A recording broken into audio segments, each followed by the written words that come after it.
Les pimes de comerç han realitzat un important avanç pel que fa a la presència d'internet, equipament tecnològic i comerç electrònic. Malgrat tot, és evident que encara queda un llarg camí per recórrer per la seva completa implantació. Les empreses del nostre sector han de tenir molt present els beneficis que representen les noves tecnologies en un moment de crisi econòmica i caiguda del consum. Alguns d'aquests beneficis són la interactivitat amb els clients, la difusió d'informació sobre productes, minimització de costos, l'agilització de les gestions amb l'administració, campanyes de promoció online, xarxes socials, plataformes de comerç electrònics i d'email marketing. Segons l'informe de PIME 2011 de Funtetec, els empresaris que no compren ni venen per internet és degut a que no s'han plantejat en el 47% dels casos. Per tant, doncs, hem de reflexionar i tenir en compte tots els avantatges comentades anteriorment perquè els nostres comerciants aprofitin al màxim les noves tecnologies de la informació i comunicació. Al mateix temps, apareix una sèrie de símptomes que ens indiquen que el sector té confiança en les TICs i en fan ús, i aquesta va en augment, com per exemple l'abaratiment de les tecnologies i el relleu generacional, que també tindrà un important paper en la modernització de tots els processos de venda. La Confederació de Comerç de Catalunya ha estat treballant durant anys i ho continuarà fent per promoure actuacions i iniciatives encaminades a que les noves tecnologies estiguin presents de manera real en el comerç català. I creiem fermament que el comerç de proximitat i el comerç online són totalment complementaris i que representen l'oportunitat d'obtenir majors beneficis. A la fitxa que us hem inclòs en el material d'aquesta convenció denominada la implantació de les TICs a les pimes de comerç, trobareu dades concretes sobre el nostre sector en quant a equipament informàtic, comerç electrònic tradicional i mitjançant telèfons mòbils i sobre la important introducció del sector en les xarxes socials. Comptem avui amb un panell d'opinió de destacats experts per profunditzar sobre el comerç de proximitat i el comerç a internet. Amb aquest panell pretenem posar en debat la confrontació, la comptabilitat o no de les vendes presencials i les vendes a través de les xarxes que ens faciliten les noves tecnologies. Ja us anticipo que creiem que sí són compatibles, però cal atendre el que ens diran els experts que avui ens acompanyen en aquest col·loqui, que conduirà el periodista Xavier Graciet, al qual li agraïm un cop més la seva participació a la nostra convenció i que a continuació li dono la paraula. Moltes gràcies, Maria Rosa. Bon dia, gràcies per convidar-nos i per acompanyar-nos en aquesta sessió d'aquesta setena convenció de la Confederació del Comerç de Catalunya. Al voltant avui en aquesta taula, aquesta conversa que pretenem tenir, aquest debat, aquest col·loqui sobre el comerç de proximitat i el comerç a internet. Us vull ensenyar el que ha canviat la meva vida en relació amb el comerç o la vida familiar, que és aquesta eina, no cal que us ho digui, un iPad. Estava un dia deprimit i abans que s'apugés l'IVA dic, saps què? Matem la depressió i comprem-nos aquesta joguina, aquesta eina electrònica de futur. Clar que ja tenia aquesta altra, no? Però això és veritat que ha canviat una mica la relació gairebé diria familiar amb el comerç. Us explico, despullo una mica davant de vostès. Malgrat que la meva dona és d'una de les ciutats catalanes, com tantes n'hi ha, però vaja, amb marcat esperit i caràcter comercial, és de Reus, Reus, París, Londres i el carrer de Monterols, un eslògan comercial com pocs en podem trobar, i malgrat que justament això d'aquesta activitat del shopping, passejar, badar els aparadors, misserejar per les botigues, a Reus gairebé és d'obligat compliment, si no ets reusenc, és com respirar. Cada nit, en la intimitat de la llar, quan els nens, soc pare de bessons, un xiquet i una xiqueta, tenen 3 anys i mig, i quan ja són a dormir, la meva dona ha descobert això. Ha descobert l'iPad, amb el manga, vull saber què passa al món, llegir els diaris, estar connectat online permanentment, i ella, en canvi, té la necessitat de passejar, badar els aparadors i misserejar per les botigues que troba a internet, a la xarxa, perquè es veu que no n'ha tingut prou durant totes les hores de la tarda, després de treballar, de passejar per les botigues de Reus, que vol acabar comprant alguna cosa o mirant els aparadors a l'iPad. És veritat que abans d'aquesta eina electrònica ja teníem o ja fèiem alguna compra des de l'ordinador, però has d'anar al despatx, no és tan còmode com ser al sofà allà encarxofat i anar repassant les novetats que puguis trobar. El canvi, de fet, és notable. La sensació que tens la botiga oberta les 24 hores i que pots triar i remenar, que potser per acabar fent la compra després a la botiga, ja sigui de roba o el que sigui, a la botiga física, és un dels canvis recents més notable dels nostres hàbits com a consumidors. Encara podria afegir una altra dada que, com possiblement molts compartirem, el fet que darrerament rebo el correu electrònic, el que en podríem dir una mena de publicitat de servei comercial que m'avisa d'ofertes que hi ha a la xarxa o en altres centres comercials específics. I això va més, això lògicament no té d'aturador. Una cosa és internet i l'altra, a més, són les xarxes socials. Tant a Facebook com a Twitter, les grans marques comercials i establiments i botigues tenen les seves planes, tots rebem sol·licituds d'amistat, més enllà del que abans podien ser planes web purament informatives. Ara, des d'internet, el comerç ens demana que interactuem. Jo diria que això, i després ho comentarem a la taula, em sembla que potser és una paradoxa. Just quan et trobes també que, en aquests moments, perdoneu, una lleu crítica, però a vegades trobes alguns venedors que sembla que no siguin venedors, que no els agradi justament l'activitat comercial, que és una de les més possiblement plaents i atractives que podem tenir pel que fa referència a la interrelació humana. Quan enyores aquell venedor que et feia d'assessor realment de la teva compra, ara és l'establiment qui demana que siguis tu client, que gairebé facis, no sé si el paper d'aparador, però que demana que tingui uns clients actius. Vivim aquesta contradicció com una més de les que vivim en aquests temps que ens toca viure. I és que també s'ha constatat que aquestes grans xarxes d'amics de Facebook ja en algun moment que el que volen és quedar i trobar-se. És a dir, que el món virtual necessita en algun moment passar a l'esfera de contacte físic. I això mateix passa amb aquests dos tipus de comerç que aquest any ens plantegem com a matèria de debat aquí a la taula. Quines són les bondats? Quins són els avantatges de la venda directa?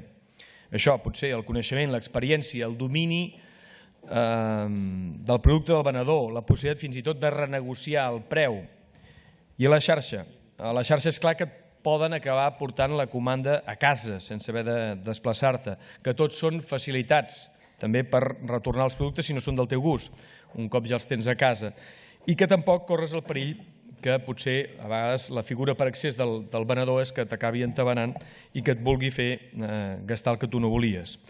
També és veritat que cada vegada són millors els mecanismes de seguretat, malgrat els recels inicials que hi podia haver, i això també s'ha millorat. En tot cas, ara ho demanarem als nostres experts i ponents.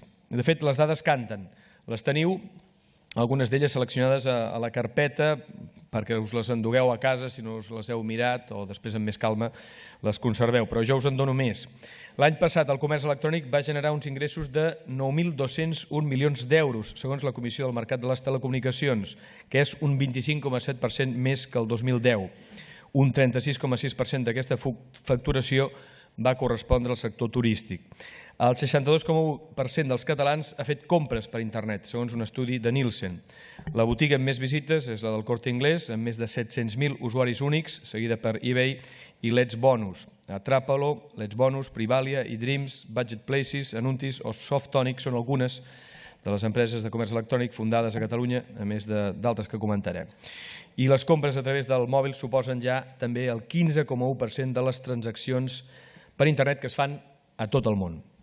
La despesa mitjana anual per individu comprador de botigues online a Espanya el 2011 va ser de 831 euros. L'any 2007 era de 739. El 64,7% de les compres online es paguen amb targeta de crèdit, un 11,5% mitjançant PayPal, que ara demanem també que ens aclareixin exactament a què consisteix aquest sistema, i un 5,7% amb transferència bancària. La gran pregunta, són incompatibles o justament estem condemnats a viure en xarxa i fora de xarxa. Ho hem anat a preguntar i abans de començar a parlar des de la taula volem que veieu un vídeo amb 4 exemples de negocis molt diferents. Veiem-ho.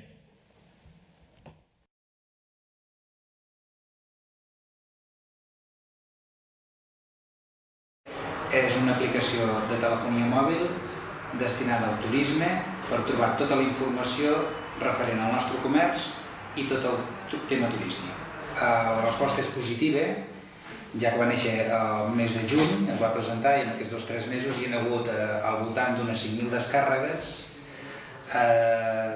3.000 i escaig són nacionals, però al darrere hi ha 1.000 i escaig que són de turisme rus. Llavors ho veiem molt positiu perquè hi tenim introduït tot el sector comercial i també hi col·laboren els ajuntaments de les nostres terres.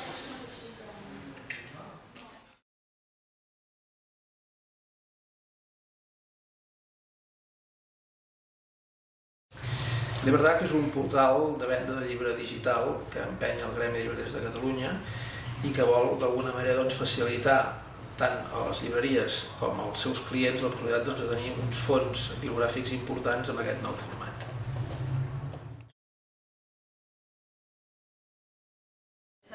Per mi és posar els mercats dintre de l'àmbit social de la gent jove. No és que vinguin més clients a comprar, sinó posar a la gent jove en els mercats com algú normal per ells. D'anar molt en compte de les redes socials de cara, almenys a mercats, és per potenciar una sèrie de gent jove que està ara dintre de les redes socials, de la qual nosaltres no tenim accés perquè venen molt poc al mercat i que potser en el futur ens tenen en compte, perquè si no estàs a les redes socials no ets ningú. I crec que de cara al futur encara serà més agreujat aquesta situació. La gent que...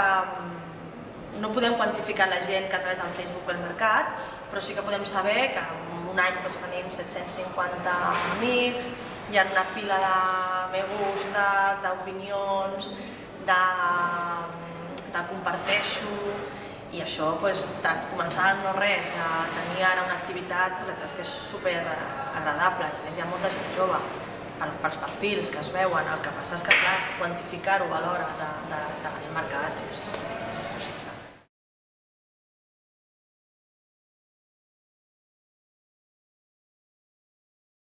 eDreams es va crear el 1999 a Silicon Valley i directament en l'any 2000 es va implantar a Barcelona per començar les seves operacions a Espanya i a Itàlia com a agència de viatge online. Va ser la primera que va actuar a Espanya. Des de llavors fins avui ha canviat moltíssim. Ara estem a 29 països, tractem persones amb 9 idiomes diferents i tenim una plantilla de més de 1.300 persones. La nostra estratègia en redes socials és força nova, va començar a finals de 2010, principis del 2011. Llavors teníem una red molt petitona, era d'uns 4.000 seguidors a Facebook. Ara estem molt actius en redes socials, estem en Facebook, en Twitter, com les dues grans xarxes socials més importants, però també en petites com pot ser Foursquare, YouTube. Ara tenim un equip de més de 20 persones que gestionen una xarxa de més de 110.000 persones en Facebook en diferents països, com pot ser Itàlia, França, Espanya, Portugal, Regne Unit. I nosaltres pensem que les agències de viatges han d'estar on estan els clients. Primer seran en els buscadors, després seran els verticals i ara estan en les xarxes socials i hem d'estar allà presents.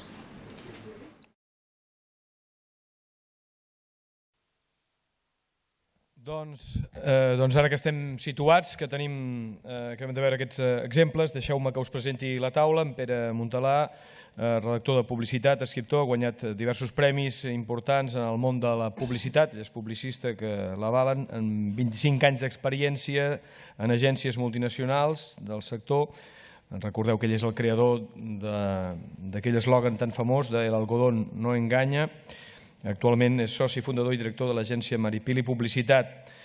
Aquí també a la meva esquerra, en Santiago Sánchez, enginyer de telecomunicacions per la Universitat Politècnica de Catalunya, màster en administració d'empreses per EAE Business School i diplomat en Estudis Avançats per la Universitat Ramon Llull, on fa el seu doctorat. Actualment és conseller delegat i cofundador de The-Tailers, empresa especialitzada en comerç electrònic. Aquí a la meva dreta, en Josep Lluís Micó, periodista especialitzat en tecnologia, director de grau de periodisme de la Facultat de Comunicació Blanquerna a la Universitat Ramon Llull. El seu últim llibre es titula Ciberètica, les TIC i canvi de valors. I finalment, Lluís Racionero, escriptor, enginyer industrial, llicenciat en Ciències Econòmiques per la Universitat de Barcelona, doctor en urbanisme per la Universitat de Berkeley. Ha estat professor i assessor empresarial, actualment es dedica en exclusiva a l'escriptura i col·labora a diversos diaris i també el podem sentir a la ràdio amb un programa que fan de 3 a 4 que es diu L'Oracle, no us el perdeu, a Catalunya Ràdio. Comencem sense més preàmbuls i m'agradaria que féssiu una primera intervenció inicial més breu, més sintètica, que potser ajudi a definir encara més del que puguin fer els vostres currículums, el vostre posicionament sobre aquest fet.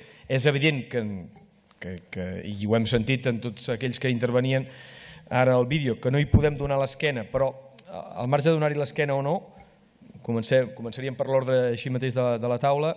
Pere Montalà, ets partidari o segueixes defensant que, com el comerç tradicional, a la botiga no hi ha res? Bé, el que defenso és que seguirà el comerç tradicional, però haurà de saber complementar-se amb el comerç electrònic. I amb internet en genèric hi ha dues maneres de tocar internet, com a element publicitari, com un mitjà de fer publicitat, com l'APP que parlava aquest senyor que han fet a Tarragona, que amb geolocalització portar la gent a les botigues, o a través de la venda directa, que seria més e-commerce. Jo volia afegir una dada a les que ha dit el Xavier. Ho vaig aconseguir-ho, vaig trucar ahir a Nielsen, són la gent més important d'estudi de mercats de l'estat espanyol, i em van dir que 15 milions de persones, a l'estat espanyol, 15 milions de persones al mes es contacten amb e-commerce. Un 48% de la gent que té possibilitat de connectar-se per xarxa, per internet. Realment la gent es mou en aquest nivell. I jo us recomanaria que no descuidéssiu mai la vostra botiga, la vostra cadena, que presentéssiu els productes, però que d'alguna manera estudiéssiu la possibilitat de complementar les ventes a través d'internet o de donar-vos a conèixer a través d'internet.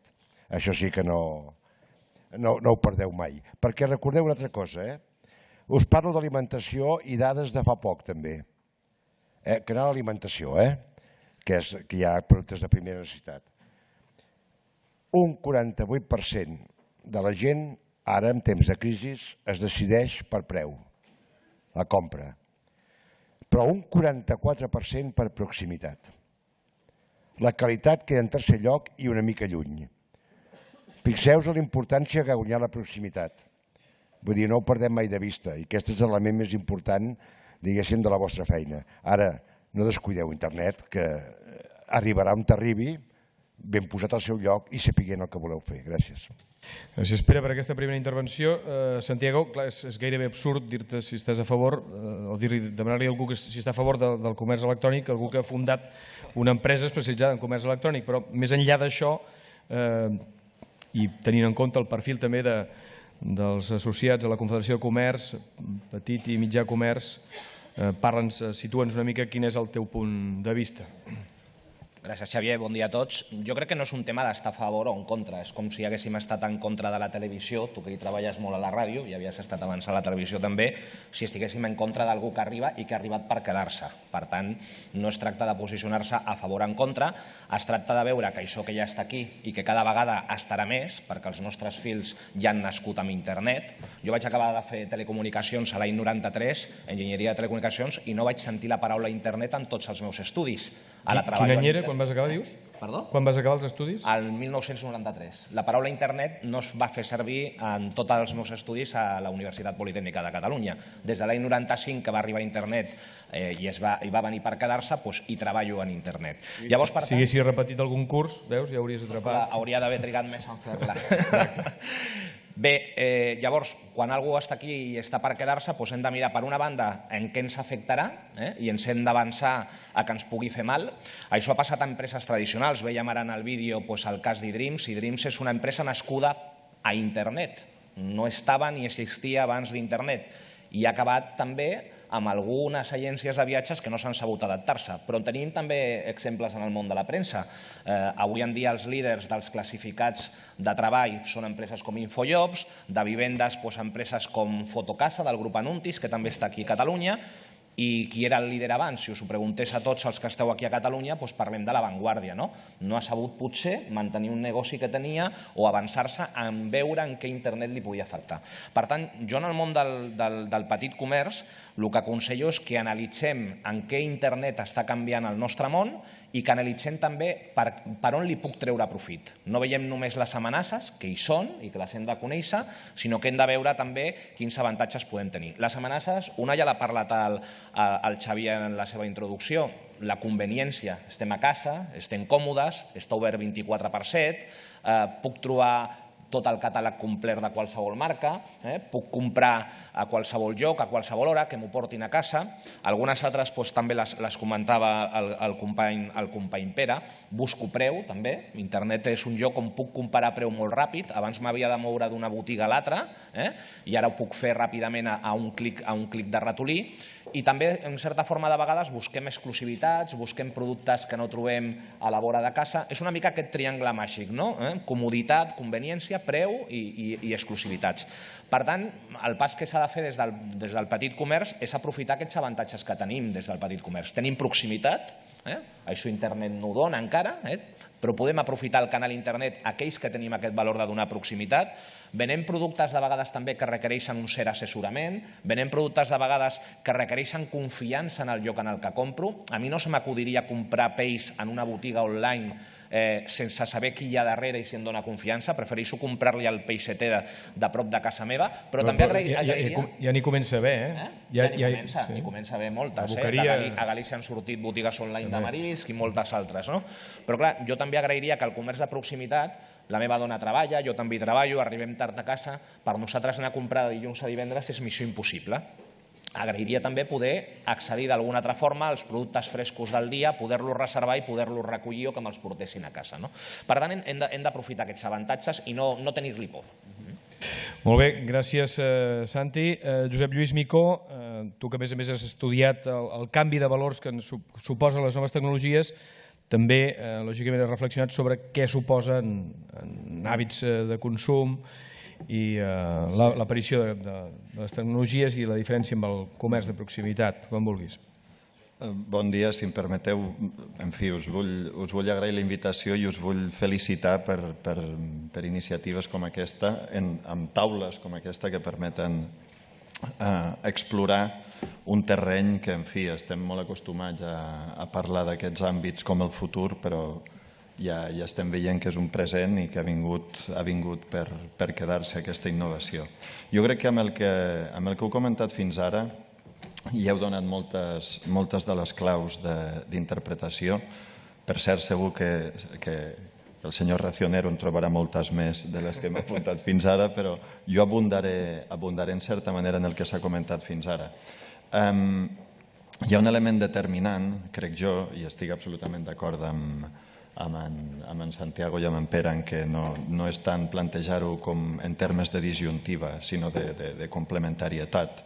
Hi ha un element determinant i és que no és cap notícia això. Les novetats en l'entorn digital s'han succeït a una velocitat que ens han desbordat absolutament a tots, fins i tot aquells que ens hi dediquem. L'ideal en la vostra activitat i probablement també en la nostra, que venim dels mitjans, hauria estat fixar clarament quins objectius volem aconseguir, elaborar una estratègia per aconseguir-los, canalitzar-los a través d'unes accions concretes i després... Dius a l'hora de decidir la presència a internet. Sí, a l'hora de decidir quina hauria de ser la nostra presència per potenciar o vehicular d'una altra manera el comerç a internet, l'ideal hauria estat això.